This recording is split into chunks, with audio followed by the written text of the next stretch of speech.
Buenas noches, Micaela. Hoy, de Howard Phillips Lovecraft, La decisión de Randolph Carter. Les repito que no sé qué ha sido de Harley Warren, aunque pienso y casi espero que ella disfruta de la paz del olvido, si es que semejante bendición existe en alguna parte. Es cierto que durante 5 años fui su más íntimo amigo y que he compartido parcialmente sus terribles investigaciones sobre lo desconocido. No negaré, aunque mis recuerdos son inciertos y confusos, que este testigo de ustedes puede habernos visto juntos, como dice, a las 11:30 de aquella terrible noche, por la carretera de Gainesville, camino del pantano del Gran Ciprés. Incluso puedo afirmar que llevábamos linternas y palas, y un curioso rollo de cable unido a ciertos instrumentos, pues todas estas cosas han desempeñado un papel en esa única y espantosa escena que permanece grabada en mi trastornada memoria. Pero debo insistir en que de lo sucedido después y de la razón por la cual me encontraron solo y aturdida a la orilla del pantano a la mañana siguiente, no sé más de lo que he repetido una y otra vez. Ustedes me dicen que no hay nada en el pantano ni en sus alrededores que hubiera podido servir de escenario de aquel terrible episodio, y yo respondo que no sé más de lo que vi. Ya fuera visión o pesadilla, deseo fervientemente que haya sido así. Es todo cuanto puedo recordar de aquellas horribles horas que viví, después de haber dejado atrás el mundo de los hombres. Pero ¿por qué no regresó Harley Warren? Es cosa que solo él, o su sombra, o alguna innombrable criatura que no me es posible describir, podrían contar. Como he dicho antes, yo estaba bien enterado de los sobrenaturales estudios de Harley Warren y hasta cierto punto participé en ellos.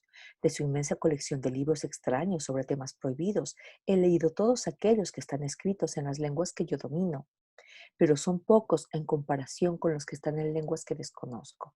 Me parece que la mayoría están en árabe, y el infernal libro que provocó el desenlace, volumen que él llevó consigo fuera de este mundo, estaba escrito en caracteres que jamás he visto en ninguna otra parte. Warren no me dijo jamás de qué se trataba exactamente. En cuanto a la naturaleza de nuestros estudios, debo decir nuevamente que ya no recuerdo nada con certeza, y me parece misericordioso que así sea, porque se trataba de estudios terribles a los que yo me dedicaba más por morbosa fascinación que por una inclinación real. Warren me dominó siempre y a veces le temía. Recuerdo cómo me estremecí la noche anterior a que sucediera aquello, al contemplar la expresión de su rostro mientras me explicaba con todo detalles por qué, según su teoría, ciertos cadáveres no se corrompen jamás, sino que se conservan carnosos y frescos en sus tumbas durante 1000 años. Pero ahora ya no le tengo miedo a Warren, pues sospecho que he conocido horrores que superan mi entendimiento. Ahora temo por él.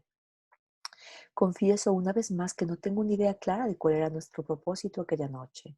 Desde luego, se trataba de algo relacionado con el libro que Warren llevaba consigo, con ese libro antiguo de caracteres indescifrables que se había traído de la India un mes antes, pero juro que no sé qué es lo que esperábamos encontrar. El testigo de ustedes dice que nos vio a las 11:30 en la carretera de Gainesville, de camino al pantano del Gran Ciprés. Probablemente es cierto, pero yo no lo recuerdo con precisión. Solamente se ha quedado grabada en mi alma una escena, y puede que ocurriese mucho después de la medianoche, pues recuerdo una opaca luna creciente ya muy alta en el cielo vaporoso. Ocurrió en un cementerio antiguo, tan antiguo que me estremecí ante los innumerables vestigios de edades olvidadas. Se hallaba en una hondonada húmeda y profunda, cubierta de espesa maleza, musgo y hierbas extrañas de tallo rastrero, en donde se sentía un vago hedor que mi ociosa imaginación asoció absurdamente con rocas corrompidas. Por todas partes se veían signos de abandono y decrepitud.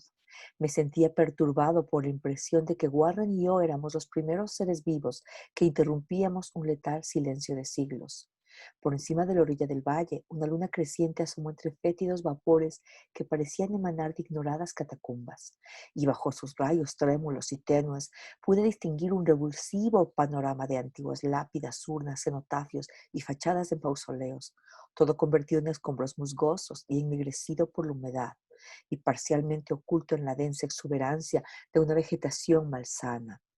La primera impresión vívida que tuve de mi propia presencia en esta terrible necrópolis fue el momento en que me detuve con Warren ante un sepulcro semidestruido y dejamos caer unos bultos que al parecer habíamos llevado. Entonces me di cuenta de que tenía conmigo una linterna eléctrica y 2 palas, mientras que mi compañero llevaba otra linterna y un teléfono portátil. No pronunciamos una sola palabra, ya que parecíamos conocer el lugar y nuestra misión allí. Y sin demora tomamos nuestras palas y comenzamos a quitar el pasto, las hierbas, matojos y tierra de aquella morgue plana y arcaica. Después de descubrir enteramente su superficie, que consistía en 3 inmensas losas de granito, retrocedimos unos pasos para examinar la sepulcral escena. Warren pareció hacer ciertos cálculos mentales. Luego regresó al sepulcro y, empleando su pala como palanca, trató de levantar la losa inmediata a unas ruinas de piedra que probablemente fueron un monumento. No lo consiguió y me hizo una seña para que lo ayudara. Finalmente, nuestra fuerza combinada aflojó la piedra y la levantamos hacia un lado. La losa levantada reveló una negra abertura, de la cual brotó un tufo de gases miasmáticos tan nauseabundo que retrocedimos horrorizados. Sin embargo, poco después nos acercamos de nuevo al pozo y encontramos que las exhalaciones eran menos insoportables. Nuestras linternas revelaron el arranque de una escalera de piedra sobre la cual goteaba una sustancia inmunda nacida de las entrañas de la tierra y cuyos húmedos muros estaban incrustados de salitre. Y ahora me viene por primera vez a la memoria las palabras que Warren me dirigió con su melodiosa voz de tenor, una voz singularmente tranquila para el pavoroso escenario que nos rodeaba. Siento tener que pedirte que aguardes en el exterior, dijo, pero sería un crimen permitir que baje a este lugar una persona de tan frágiles nervios como tú. No puedes imaginarte, ni siquiera por lo que has leído y por lo que te he contado, las cosas que voy a tener que ver y hacer. Es un trabajo diabólico, Carter, y dudo que nadie que no tenga una voluntad de acero pueda pasar por él y regresar después a la superficie vivo y en su sano juicio. No quiero ofenderte, y bien sabe el cielo que me gustaría tenerte conmigo, pero en cierto sentido, la responsabilidad es mía y no podría llevar a un manojo de nervios como tú a una muerte probable o a la locura. Ya te digo que no te puedes imaginar cómo son realmente estas cosas, pero te doy mi palabra de mantenerte informado por teléfono de cada uno de mis movimientos. Tengo aquí cable suficiente para llegar al centro de la Tierra y volver. Aún resuenan en mi memoria aquellas serenas palabras y todavía puedo recordar mis objeciones. Parecía yo desesperadamente ansioso de acompañar a mi amigo a aquellas profundidades sepulcrales, pero él se mantuvo inflexible. Incluso amenazó con abandonar la expedición si yo seguía insistiendo, amenaza que resultó eficaz, pues solo él poseía la clave del asunto. Recuerdo aún todo esto, aunque ya no sé qué buscábamos. Después de haber conseguido mi gracia aceptación de sus propósitos, Warren levantó el carrete de cable y ajustó los aparatos. A una señal suya, tomé uno de estos y me senté sobre la lápida añosa y descolorida que había junto a la abertura recién descubierta.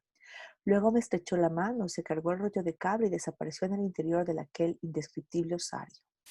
Durante un minuto seguí viendo el brillo de su linterna y oyendo el crujido del cable a medida que lo iba soltando, pero la luz desapareció abruptamente, como si mi compañero hubiera doblado un recodo de la escalera, y el crujido dejó de oírse también casi al mismo tiempo. Me quedé solo, pero estaba en comunicación con las desconocidas profundidades por medio de aquellos hilos mágicos, cuya superficie aislante aparecía verdosa bajo la pálida luna creciente. Consulté constantemente mi reloj a la luz de la linterna eléctrica y escuché con febril ansiedad por el receptor del teléfono, pero no logré oír nada más por un cuarto de hora. Luego sonó un chasquido en el aparato y llamé a mi amigo con voz tensa. A pesar de lo aprensivo que era, no estaba preparado para escuchar las palabras que me llegaron de aquella misteriosa bóveda, pronunciadas con la voz más desgarrada y temblorosa que le oyera Harley Barren. Él, que con tanta serenidad me había abandonado poco antes, me hablaba ahora desde abajo con un murmullo trémulo, más siniestro que el más estridente alarido. Dios, si pudieras ver lo que veo yo. No pude contestar. Enmudecido, solo me quedaba esperar. Luego volví a oír sus frenéticas palabras. Carter, es terrible, monstruoso, increíble. Esta vez no me falló la voz y derramé con el transmisor un aluvión de excitadas preguntas. Aterrado, seguí repitiendo. Warren, ¿qué es? ¿Qué es? De nuevo me llegó la voz de mi amigo, ronca por el miedo, teñida ahora de desesperación. No te lo puedo decir, Carter, es algo que no se puede imaginar. No me atrevo a decírtelo, ningún hombre podría conocerlo y seguir vivo. Dios mío, jamás imaginé algo así. Otra vez se hizo el silencio. interrumpido por mi torrente de temblorosas preguntas. Después se oyó la voz de Warren en un tono de salvaje terror. Carter, por el amor de Dios, vuelve a colocar la losa y márchate de aquí, si puedes. Rápido, déjalo todo y vete. Es tu única oportunidad. Hazlo y no me preguntes más. Lo oí, pero solo fui capaz de repetir mis frenéticas preguntas. Estaba rodeado de tumbas, de oscuridad y de sombras, y abajo se ocultaba una amenaza superior a los límites de la imaginación humana. Pero mi amigo se hallaba en mayor peligro que yo, y en medio de mi terror sentí un vago rencor de que pudiera considerarme capaz de abandonarlo en tales circunstancias. Más chasquidos, y después de una pausa, se oyó un grito lastimero de Warren. ¡Esfúmate! Por el amor de Dios, pon la losa y esfúmate, Carter. Aquella jerga infantil que acababa de emplear mi horrorizado compañero me devolvió mis facultades. Tomé una determinación y le grité: Warren, ánimo, voy para abajo. Pero este ofrecimiento, el tono de mi interlocutor cambió a un grito de total desesperación. ¡No! ¡No puedes entenderlo! Es demasiado tarde y la culpa es mía. Pon la losa y corre. Ni tú ni nadie puede hacer nada ya. El tono de su voz cambió de nuevo. Había adquirido un matiz más suave, como de una desesperanzada resignación.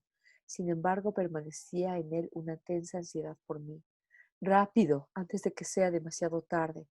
Traté de no hacerle caso. Intenté vencer la parálisis que me retenía y cumplir con mi palabra de correr en su ayuda, pero lo que murmuró a continuación me encontró aún inerte, encadenado por mi absoluto horror. Carter, apúrate, es inútil, debes irte. Mejor uno solo que los dos. La losa. Una pausa, otro chasquido y luego la débil voz de Warren. Ya casi ha terminado todo. No me hagas esto más difícil todavía. Cubre esa escalera maldita y salva tu vida. Estás perdiendo tiempo. Adiós, Carter. Nunca te volveré a ver. Aquí el susurro de Warren se dilató en un grito que se fue convirtiendo gradualmente en un alarido preñado del horror de todos los tiempos. Malditas sean estas infernales criaturas, son legiones, Dios mío, esfúmate, vete, vete.